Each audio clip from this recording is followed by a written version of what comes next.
Donald Trump is publicly calling on his attorney general to prosecute his political enemies and said TV networks that criticize him should lose their broadcast license, but that's not us, right? We good? What? We're on a network?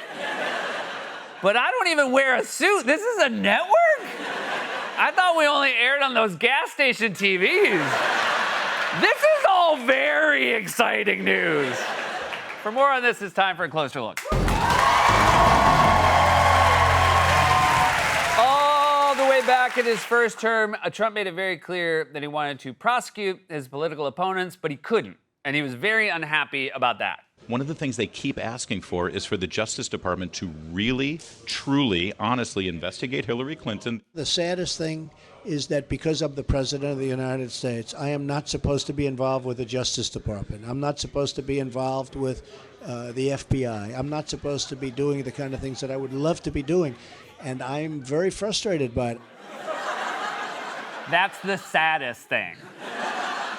Trump gets away with stuff because he confesses it out loud, but think about how incriminating that sounds. Just imagine you picked up your spouse's phone and you found a text to a coworker that said the words, "I'm not supposed to be doing the kind of things I would love to be doing, and I'm very frustrated by it." Like, what's even the explanation for a text like that? You can't turn around and say, "I was frustrated because I wanted to buy you a sexy bikini for your birthday, and I was worried I picked the wrong one, so I asked Stacey to send me a pic of one of hers." Is that something you might believe? Of course, I don't have trouble buying birthday presents for my wife because I just go to my nearest Spencer's Gifts and buy her the first thing that makes me laugh out loud. Last year, it was Pin the Junk on the Hunk poster. And then when it was my birthday, she bought me a container of penis-shaped candy called Eat a Jar of Look, we know what the other one likes. You know, the only problem we ever have is when we unknowingly get the same thing for one another, like the Christmas we both got buttons that say flush it and make a toilet sound. I keep mine at my desk to cheer me up whenever I'm sad.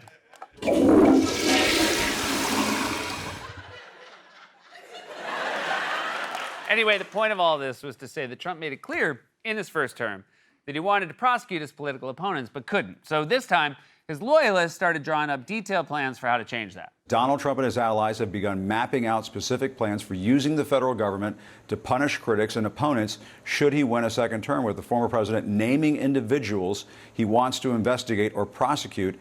During any of these meetings where they mapped out their plan for revenge, was there at least one guy who raised his hand and said, "Hey, what about inflation? Should we maybe start making a plan for that? Because we're 8 months in and grocery prices are still out of control. Coffee, beef, even the penis pasta at Spencer's Gift is $7.99 a pound. It's called a weenie linguine, and yeah, we eat it on date night."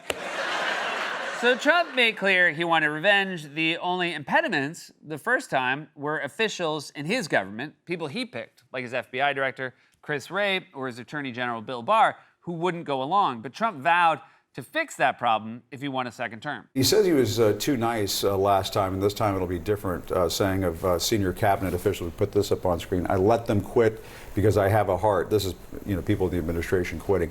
"I don't want to embarrass anybody. I don't think I'll do that again. From now on, I'll fire." Look, even if you're the world's biggest Trump supporter, and if you are, thank you for tuning in to Gas Station TV, I think you can admit the sentence, "I don't want to embarrass anybody," is not true. This is a guy who once gave his first vice president a little peck on the cheek on national television. That's the textbook example of embarrassing someone. It's like a grandma giving you a kiss at your high school graduation party. Surprised he didn't insist on showing everyone a slideshow of Mike Pence's baby pictures. He was such a cutie. Even when he was 6 months old, he already had the gray hair. Now Trump is doing exactly what he said he would do. He's firing people who refuse to go along with his plan for retribution. Sources telling ABC News President Trump is expected to oust the top federal prosecutor for the Eastern District of Virginia. The president reportedly upset that that prosecutor could not find evidence to bring criminal charges against one of the president's biggest adversaries, New York's Attorney General. And late today, that prosecutor now says he's resigning. Just hours after those reports surfaced, Trump posted on social media, writing in part, "He didn't quit, I fired him." I don't know, dude. Sounds like you quit. You can't claim you fired someone after they said they quit. I tried that with our cue card guy, Wally, when he misspelled a word once, but he one-upped me because he always has a card ready that says the words, "I quit." so he can hold it up anytime I tell him he's fired. So then I rehire him, hoping to have the chance to fire him, but the cycle starts all over again. Like, just watch how it works. Hey, Wally, you're fired.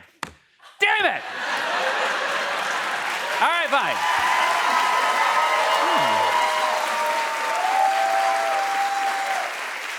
You're hired again. Now put the card down where you can't reach it.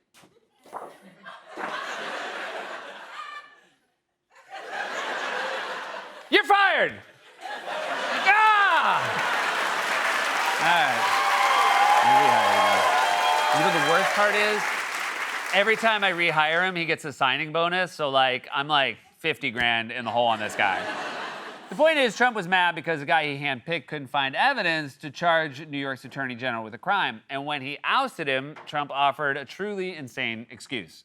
Eric Siebert, Trump's hand-picked U.S. attorney for the Eastern District of Virginia, spent 5 months investigating New York Attorney General Letitia James. Federal prosecutors dug into properties James owns in Virginia and interviewed 15 people looking for evidence she committed mortgage fraud, but they came up empty.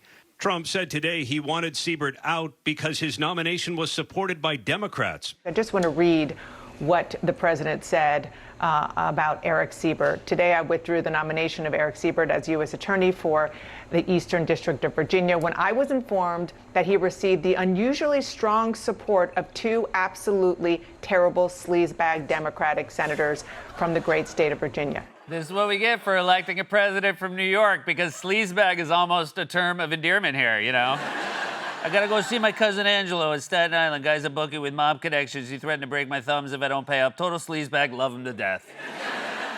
Seriously, think about how crazy that is. The president said he fired one of his own appointees because he got too much support from Democrats. Meanwhile, Democrats are on TV begging Trump to compromise with them. Are you going to vote no and urge your Democratic colleagues to vote no, which will end with the shutdown? Look, we hope it doesn't come to that. But what if it does? Because everyone knows the American people are on our side, and I hope and pray that Trump will sit down with us and negotiate a bipartisan bill. That's how it's always been done in the past. And if he doesn't, I'm just confirming here, you will vote no. Is that correct? We are hoping, Dana, that he will negotiate with us. Should work out well. At this point, Democrats are basically high school nerds who, in order to save the bullies' time, pre-shove themselves into lockers. And while Democrats are pleading with Trump to work with them, Trump is pleading with his own attorney general to go after Democrats. We are going to begin with the latest moves in President Trump's retribution campaign, openly calling on the attorney general to prosecute his political enemies, breaking down the long-standing walls between the White House and criminal prosecutions. This morning, President Trump putting extraordinary pressure on his attorney general, Pam Bondi, publicly calling on her to use the power of the Justice Department to prosecute his political enemies. The president writing this message on social media addressed to Pam, insisting nothing is being done, adding, "We can't delay any longer. It's killing our reputation and credibility. Justice must be served now." That's what's killing our credibility and reputation? Not the fact that the president's tanking our economy, dismantling our public health infrastructure, and watching royal horses take giant dumps right in front of him? We played that clip last week, and I'm sorry, but we're going to never stop. That's just a comedy rule. Regardless of president, regardless of party, if a British horse takes a dump at an official presidential event, we're going to play that clip on a loop forever. And I can't. It's what we deserve. It's what we deserve. I can't believe I even have to say this, but I think we should all be able to agree that the president just publicly making a list of people he wants to put in jail is a bad thing. It's bad when Trump does it, and it would have been bad if Joe Biden had done it, but he didn't. Is now a good time to remind everyone that when Joe Biden was president, his own son, Hunter Biden, was convicted in a federal court? So if Joe Biden did have a list of political enemies, he must have got it mixed up with his list of family members to shop for at Spencer's Gift. Of course, the other part of Trump's crackdown on critics is his renewed interest in government censorship and his claim that criticism of him on network television is illegal. I read someplace that the networks were 97% against me. I got 97% negative. I would think maybe their license should be taken away. The stories are they said 97% bad. So they gave me 97. They'll take a great story and they'll make it bad. See, I think that's really illegal, personally. Again, when somebody is given 97% of the stories are bad about a person, that's no longer free speech. No, that is free speech. That's like the whole point of free speech, that it's protected even when you don't like it. You think I liked it when I hosted the White House Correspondents' Dinner back in 2011, and one reviewer said in my performance, quote, he had marbles in his mouth? And that reviewer turned out to be Donald Trump? No, I didn't like it. Mainly because I don't have marbles in my mouth. I have them in a jar, and I get it from Spencer's Gifts. And I think you're supposed to put them in your butt. Yeah, you definitely are. I haven't put them in yet.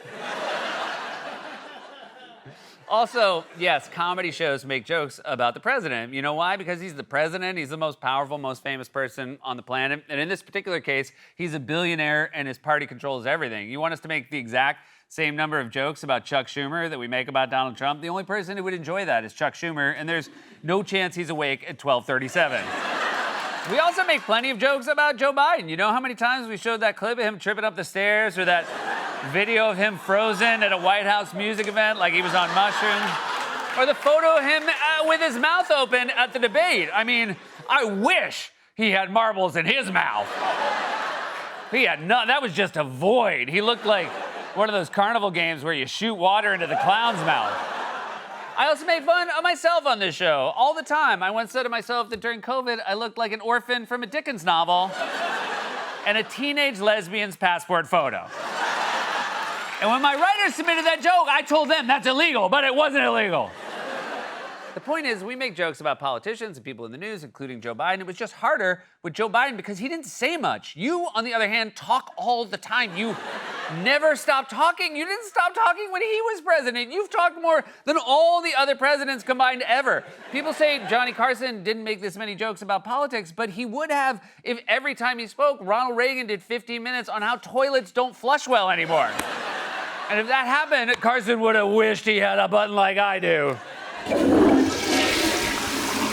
And by the way, it's not just Democrats who have criticized Trump and his FCC commissioner, Brendan Carr, for their crackdown on free speech. There's also been backlash among conservatives. Disney suspended Jimmy Kimmel Live on Wednesday. The suspension came just hours after Trump's FCC chair, Brendan Carr, appeared to threaten to hold up a major affiliate deal over Kimmel's comments. Frankly, when you see stuff like this, I mean, look, we can do this the easy way or the hard way. Texas Republican Senator Ted Cruz called those comments, quote, dangerous as hell. He threatens it. He says, we can do this the easy way, or we can do this the hard way. Yeah. And I got to say, that's right out of Goodfellas. That's right out of a mafioso coming into a bar going, nice bar you have here. It'd be a shame if something happened to it.